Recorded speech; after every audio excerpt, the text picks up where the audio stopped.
닭다리 하나를 정말 숯불에 잘 구워가지고 다 먹잖아요. 그러면 담배 60개비 피운 정도에 가까운 유해물질이 몸 안에 들어오는 거나 마찬가지예요. 이렇게 젊은 당뇨가 가장 무서운 이유가 노인성 당뇨하고 비교도 안 될 정도로 진행 속도도 일단 빠르고 합병증도 굉장히 많이 오고, 또 하나는 본인이 위험성을 자각하지 못해요. 일단 젊기 때문에. 그래서 당뇨가 있는 분인데도 불구하고 나는 잡곡밥 싫어 하시는 분은 당뇨 못 고치실 분이에요. 건강수명을 짧게 하는 가장 중요한 요인이 뭔가라고 했을 때 우리가 보통 건강에 제일 나쁜 거 하면 스트레스일 것 같고, 또는 술 또는 담배일 것 같지만 놀랍게도 술이나 담배나 스트레스보다 더 나쁜 1등이 바로 여러분의 구독, 좋아요는 영상 제작에 큰 힘이 됩니다. 현대인의 질병 중에 당뇨가 많이 심각하거든요. 당뇨의 심각성에 대해서 한번 말씀해 주시면 좋을 것 같아요. 제가 생각하는 당뇨의 심각성은 물론 환자가 많아진다라는 것도 있지만 환자의 연령층이 낮아진다는 데 더 큰 문제가 있는 것 같아요. 요즘은 우리나라 30세 이상 성인의 3명 중에 1명 정도가 당뇨이거나 당뇨 전 단계다라는 보고들이 지금 많이 나오고 있잖아요. 몇 년 후면은 우리나라 이미 1000만을 넘었고 거의 2000만에 가까울 거다, 그런 이야기들을 많이 하죠. 당뇨를 진단받지 않다 하더라도 요즘의 식사 자체가 당뇨병이 아닌데도 불구하고 혈당 스파이크를 일으킬 수 있는 그런 식사들이 너무 많아요. 그러다 보니까 지금은 젊은 사람부터 나이 든 사람까지 당뇨로부터 안전할 수 있는 사람은 단 한 명도 없다, 이렇게 봐도 될 것 같고요. 그러다 보니까 당뇨병은 분명히 전염병은 아니잖아요. 근데 마치 전염병처럼 퍼져간다 해서 요즘은 당뇨가 신종 전염병이다, 이런 표현까지도 이렇게 심각하다는 걸 좀 강조하기 위해서 그런 이야기도 하는 것 같아요. 노인이 되면서, 내가 나이가 들면서 자연스럽게 우리 몸의 모든 기능들이 떨어지고,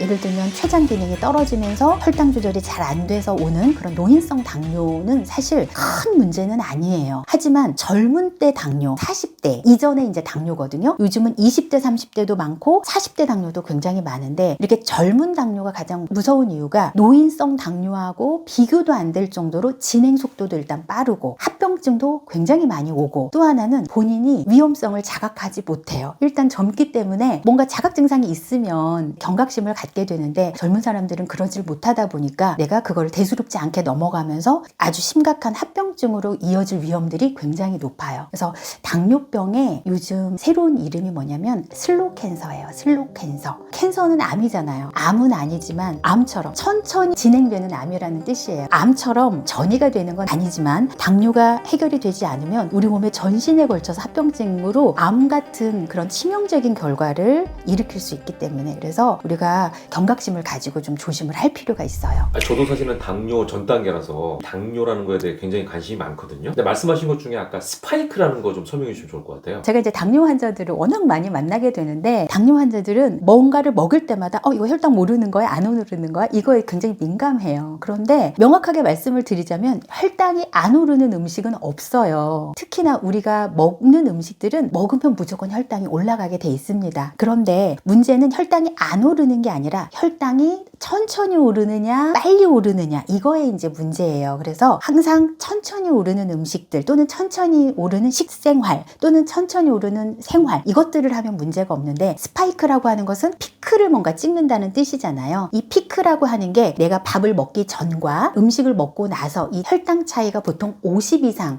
이렇게 많이 올라갈 때를 우리가 혈당 스파이크다라고 표현을 하게 되는 거예요. 이 혈당 스파이크가 오는 이유들은 여러 가지 있지만 과식에 의해서 올 수도 있고, 그 다음에 종류에 따라서 올 수도 있고, 근데 현대인들이 먹는 음식들이 보면 거의 대부분 정제된 탄수화물들 위주로 먹잖아요. 특히 요즘은 집밥을 내가 만들어 먹기보다는 외식을 하거나 사 먹는 음식들이 많다 보니까 그런 음식들은 다 정제된 탄수화물, 흰 쌀밥이든 정제된 면으로 만든 것들이든 빵이든 또는 떡이든, 내가 어떤 경우에는 글루텐이 나빠 해서 글루텐 프리 음식들을 드시는 분들도 있는데, 사실 글루텐 프리는, 글루텐은 단백질이에요. 그러니까 밀에 들어있는 단백질을 뺀 거지 탄수화물에 대한 내용은 아니에요. 글루텐 프리 식품은 결국 쌀로 만든 쌀면이 대표적인 거거든요. 그러니까 얘도 결국은 혈당 스파이크를 올릴 수가 있다는 거죠. 당뇨에 꼭 먹어야 할 영양소라든지 음식 같은 걸 추천해 주신다면 뭐가 있을까요? 당뇨에 굉장히 중요한 게 음식을 조절해서 먹는 건데요. 내가 혈당을 계속 측정해보지 않기 때문에 사실 경각심을 못 갖는 거고, 예를 들어서 사과 주스나 아니면 오렌지 주스를 제가 한 잔 드려서 오렌지 주스를 한 잔을 마셨어요. 그러면 오렌지 오렌지 주스를 마시고 나서 혈당이 오르는 데까지 걸리는 시간은 한 20분, 30분 그 정도밖에 안 걸려요. 특히 내가 먹은 음식이 어떤 당으로 이루어져 있느냐에 따라서 흡수되는 속도가 아주 다르기 때문에 혈당에 직접적으로는 영향을 많이 미치죠. 아까도 말씀드린 것처럼 혈당을 안 올리는 건 없기 때문에 혈당을 어떻게 하면 천천히 올리게 할 것이냐, 한 번에 많이 올리지 않게 할 것이냐, 이게 이제 관건이고요. 그러려면 식품이든 영양소든 한 3가지 정도로 저는 좀 꼽아볼 수 있을 것 같아요. 가장 첫 번째는 탄수화물 형태인데, 탄수화물을 복합 탄수화물 형태로 드시는 게 가장 좋아요. 복합 탄수화물이라고 하면 포도당이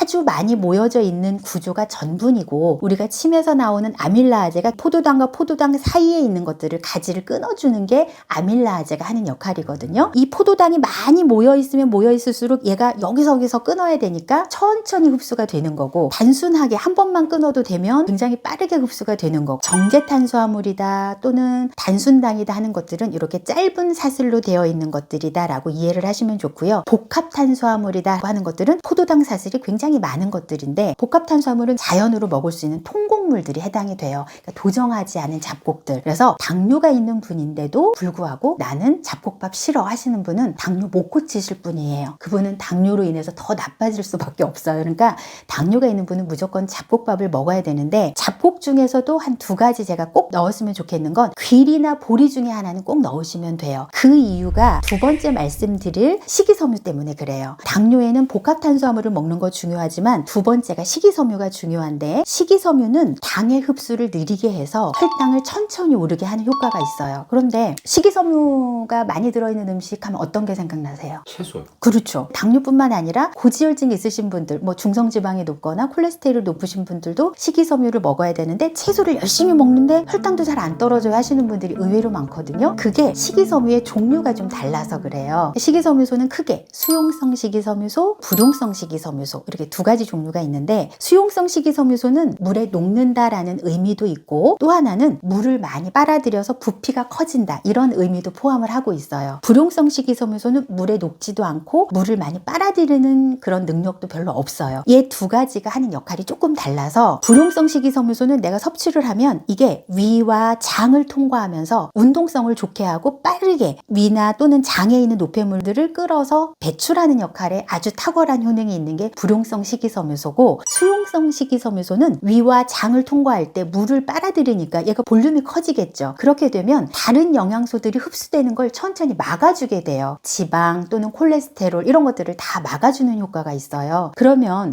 결국 내가 혈당을 조절하겠다 또는 중성지방이나 콜레스테롤을 조절하고 싶다면 불용성 식이섬유소보다는 수용성 식이섬유소가 더 직접적으로 효과가 있는 거겠죠. 그런데 안타깝게도 채소에 들어있는 식이섬유소는 95%는 불용성이에요. 물론 그것도 도움은 되겠지만 더 직접적인 효과를 주기 위해서는 수용성 식이섬유소를 먹어야 된다는 거고, 수용성 식이섬유소가 많은 식품들은 통곡물들이 특히 많은데, 통곡물 중에서도 귀리와 보리에 많아요. 당뇨가 있는 분이라면 귀리나 보리 중에 하나는 꼭 잡곡으로 섞고, 여기에 또 하나가 콩 종류가 수용성 식이섬유소가 많기 때문에 귀리, 보리 중에 하나 섞고 콩 하나 섞고 이렇게 하면 굉장히 이제 좋은 방법이 되겠죠. 그리고 수용성 식이섬유소가 많은 대표적인 식품, 당뇨 환자가 꼭 먹어야 되는 게 바로 다시마와 미역이에요. 해조류. 모든 식품 중에서 수용성 식이섬유소가 제일 많은 게 바로 해조류에 제일 많이 들어있거든요. 그러니까 해조류 중에서도 다시마를 좀 자주 섭취하면 좋은데, 제가 이렇게 말씀을 드리면 특히 주부분들은 선생님 저 다시마 잘 먹어요.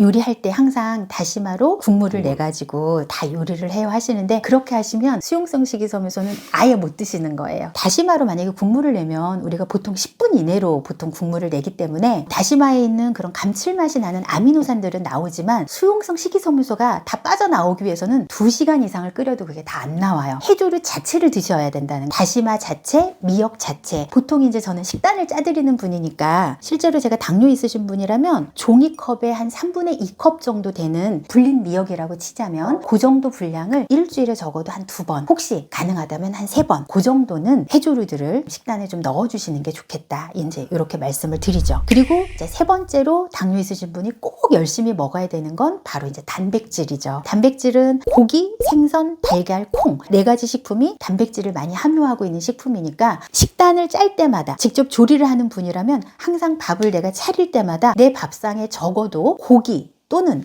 생선 또는 달걀 또는 콩, 이 넷 중에 하나는 반드시 반찬으로 하거나 밖에서 음식을 먹을 때도 반드시 들어가는 메뉴를 선택을 하시는 것이 굉장히 중요해요. 자, 그러면 여기에서 중요한 것 중에 하나가 단백질을 잘 먹는 것. 양도 중요하고 종류도 중요하지만 먹는 방법도 아주 중요해요. 특히 당뇨가 있는 분들이라면 합병증을 예방하기 위해서 먹는 방법이 아주 중요한데, 예를 들어서 삼겹살을 한번 먹어볼게요. 삼겹살을 1번은 물에 삶아서 먹는다, 2번은 불판에 구워서 먹는다, 3번은 숯불에 구워 먹는다. 어떤 게 제일 맛있을까요? 숯불. 숯불에 구워 먹는 게 제일 맛있죠. 그런데 건강에 제일 좋은 건 어떤 게 제일 좋을까요? 삶아서? 네, 정답이에요. 그런데 왜 숯불에 굽는 것보다 삶아서 먹는 게 건강에 더 좋을까요? 글쎄요. 그걸 모르겠네요. 보통은 제가 이렇게 여쭤보면 대부분은 삼겹살, 이렇게 돼지고기에 있는 나쁜 포화지방, 기름이 쫙 빠지니까 삶아서 먹는 게 제일 좋아요 라고 말씀을 하시는데, 그렇진 않아요. 왜냐면 이 고기에 들어있는 포화지방을 빼기 위해서는 물에 삶는 것보다는 불판에 굽거나 숯불에 굽는 게 훨씬 더 기름은 잘 빠져요. 그럼에도 불구하고 삶아서 먹어야 되는 이유는 조리 온도 때문에 그래요. 조리 온도. 이 조리 온도에 따라서 탄수화물이든 단백질이든 지방이든 어마어마하게 변화가 있어요. 그러니까 나는 똑같은 음식을 먹는 거지만 사실은 조리 과정에서 만들어지는 유해 물질들이 굉장히 많다는 거거든요. 그냥 영양소가 파괴되는 정도가 아니라 심하게 말하면 발암 물질들이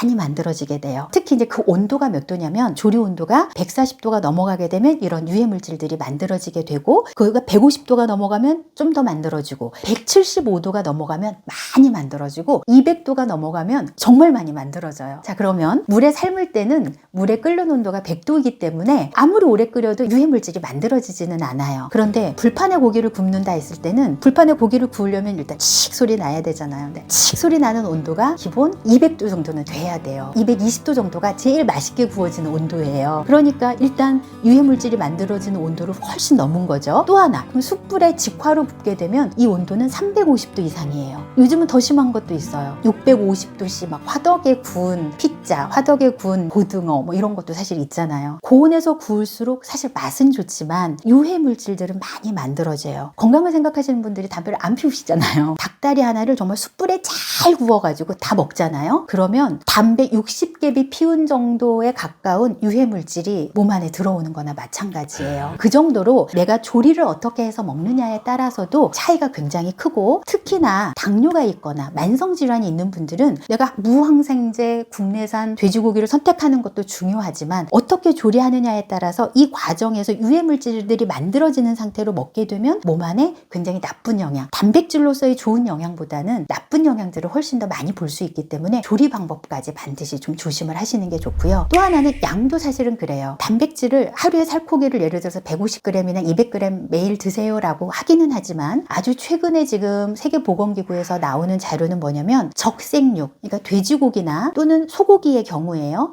그거는 지방이 아니라 살코기만 먹는다 하더라도 일주일에 350에서 500g 이상을 먹게 되면 나쁘다라고 나와 있어요. 하루에 500g 말고 일주일에 500g. 그러니까 사실 다이어트를 하거나 당뇨 있거나 하시는 분들은 단백질 섭취에 대해서 굉장히 이제 민감하신데, 살코기를 드실 때에도 적색육은 일주일에 뭐 최대한 500g 이내로 좀 먹고, 백색육 닭고기로 좀 먹고, 또 이제 기타로는 생선이나 또는 콩이나 이런 것들로 해서 나머지를 분산해서 단백질을 섭취하는 것도 굉장히 중요한 부분이에요. 당뇨에는 꼭 먹어야 되는 음식도 사실 없지만 절대 먹지 않아야 될 음식도 없어요. 사실 당뇨에도 다 먹을 수는 있지만 문제는 얼마나 먹느냐, 어떻게 먹느냐. 이제 그 중에서도 또 좀 나쁜 음식을 선택을 제가 해드려야 되니까 제가 해드린다면 한 3가지 정도 해드릴게요. 자, 첫 번째가 뭐냐면 떡볶이. 떡이나 면이나 빵이나 사실 우리가 대표적인 혈당을 많이 올리는 음식이잖아요. 그 중에서도 이 떡은 굉장히 밀도가 높아요. 도정한 쌀을 가루를 냈어요. 그러면 또 흡수되기 좋은 상태가 됐고, 이거를 익혔어요. 그러면 또 흡수되기 좋은 상태가 됐고, 익혀서 완전히 뭉쳤어요. 그러면 양도 많아지면서 흡수되는 속도가 빨라요. 그래서 문제인데, 이 떡을 그냥 떡을 먹는 것도 아니라 떡볶이로 하게 되면 소스에 물엿이나 설탕이 어마어마하게 많이 들어가요. 실제로 이런 실험이 있었어요. 10년쯤 전에 어떤 실험이 있었냐면, 떡볶이에서 매운맛만 싹 빼고 줬더니 대부분이 하는 말이 짜서 먹을 수가 없다, 달아서 먹을 수가 없다, 이런 표현들이에요. 우리가 떡볶이같이 매운 음식은 그 안에 숨어있는 나트륨이나 그 안에 숨어있는 당분이 양은 많지만 우리가 감지하기가 어렵기 때문에 당뇨 환자들이 굉장히 좀 조심하셔야 되는 식품이다. 두 번째는 탄산음료 탄산음료나 과일 주스 같은 이런 액상으로 되어 있는 당을 좀 올리는 그런 음료들이에요. 또는 믹스커피 같은 거, 이런 것들이 좀 주의가 필요한 것들인데, 그냥 우리가 씹어 먹을 때와 액상으로 먹을 때는 흡수 속도가 10배 이상 차이가 나기 때문에, 아까도 말씀드린 것처럼 예를 들어서 내가 오렌지라고 하더라도 껍질을 까서 오렌지를 씹어서 먹을 때와 오렌지 주스로 먹을 때 혈당에 미치는 속도는 굉장히 차이가 나요. 그래서 가능하면 액상 형태의 뭔가 단 물질들이 많이 들어있는 경우는 좀 피하시는 것이 좋고, 이 포도당이 사슬이 짧을수록 흡수가 잘 된다고 말씀을 드렸는데, 액상으로 되어 있는 것들, 탄산음료에는 대부분 액상 과당이 들어가거나 또는 설탕이 들어가잖아요. 과당은 그냥 달랑 하나, 설탕은 달랑 2개, 이런 당들이기 때문에 굉장히 흡수 속도도 빠르고 당이 굉장히 농축되어 있어서, 예를 들어서 한 잔 내가 1회 분량을 마셔도 당류로 했을 때 보통 한 20g 정도는 기본으로 들어가요. 그래서 요즘은 살 때 보면 항상 영양성분 표시를 볼 수 있잖아요. 거기에 1회 분량, 내가 한 번 먹는 분량의 당류가 10g 이상이면 한번 생각을 해보셔야 되는 거예요. 내가 다이어트를 하시거나 또는 당뇨가 있는 분이라면 더더욱 그렇고, 그런 게 없는 분이라도 한 번은 움찔하셔야 되는 양이고요. 탄산음료나 과일음료 같은 경우에는 평균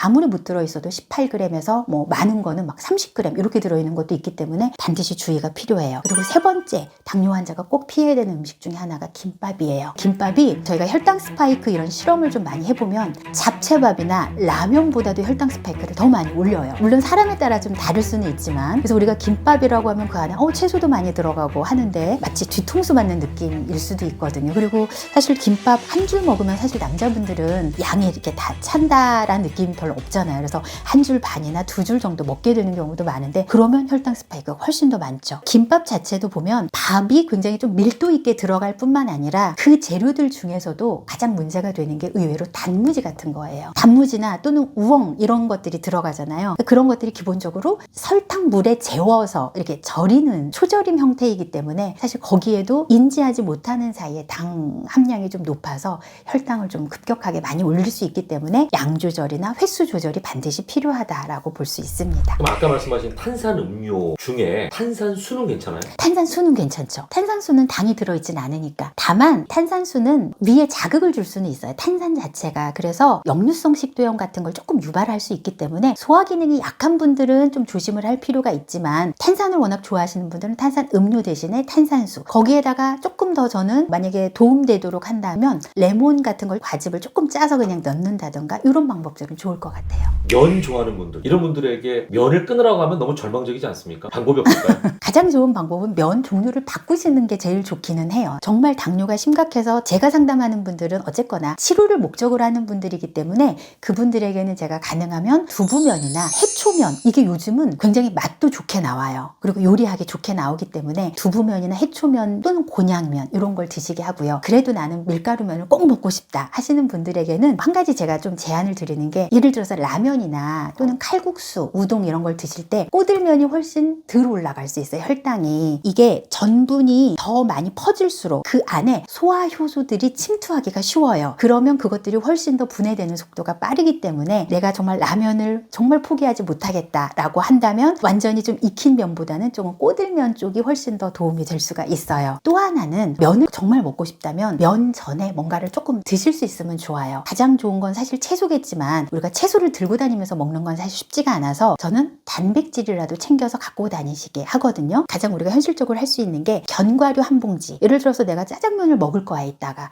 그러면 견과류 한 봉지를 미리 한 20분쯤 전에 견과류 한 봉지를 먹고 그 다음에 그 면을 먹으면 훨씬 혈당 오르는 속도가 느려질 수 있고요. 아니면 삶은 달걀 하나 또는 슬라이스 치즈 한 장이나 2장 그 정도를 먼저 먹고 그 다음 면을 먹으면 같은 양을 먹었을 때 혈당을 좀 천천히 올릴 수 있기 때문에 그런 것들은 조금 팁이 될 수 있겠죠. 결과적으로는 먹는 양을, 당뇨 환자가 내가 탄수화물을 얼마나 먹어야 돼 라고 한다면 항상 주먹 사이즈를 생각하시면 돼요. 내가 밥을 먹든 면을 먹든 빵을 먹든 탄수화물로 된 음식을 먹는다면 한 끼에 내 주먹 사이즈를 넘기는 양은 먹지 않는 것이 원칙이다. 이걸 좀 기억을 하시면 좋을 것 같아요. 자, 마지막으로 당뇨에 걱정이 있는 분들께, 당뇨 환자분들께 한 말씀 해주신다면? 미국에 있는 한 대학교에서 조사를 했는데, 우리가 건강하게 오래 사는 건 누구나 다 꿈이잖아요. 근데 건강 수명을 갉아먹는, 건강 수명을 짧게 하는 가장 가장 중요한 요인이 뭔가라고 했을 때 우리가 보통 건강에 제일 나쁜 거 하면 스트레스일 것 같고 또는 술 또는 담배일 것 같지만 놀랍게도 술이나 담배나 스트레스보다 더 나쁜 1등이 바로 혈당이었어요. 혈당 관리가 제대로 되지 않을 때 건강 수명이 짧아지고 결국 여러 가지 문제들을 일으킨다는 거죠. 그만큼 이 당뇨는 좀 심각하게 평생 가지고 가야 되기는 하지만 우리가 좀 심각하게 좀 고려를 해봐야 되는 문제고, 이 당뇨는 만약에 내가 한 번 있다라고 하면 짧게 생각하시면 안 돼요. 제가 상담한 당뇨 환자분이 이런 이야기를 하시더라고요. 당뇨는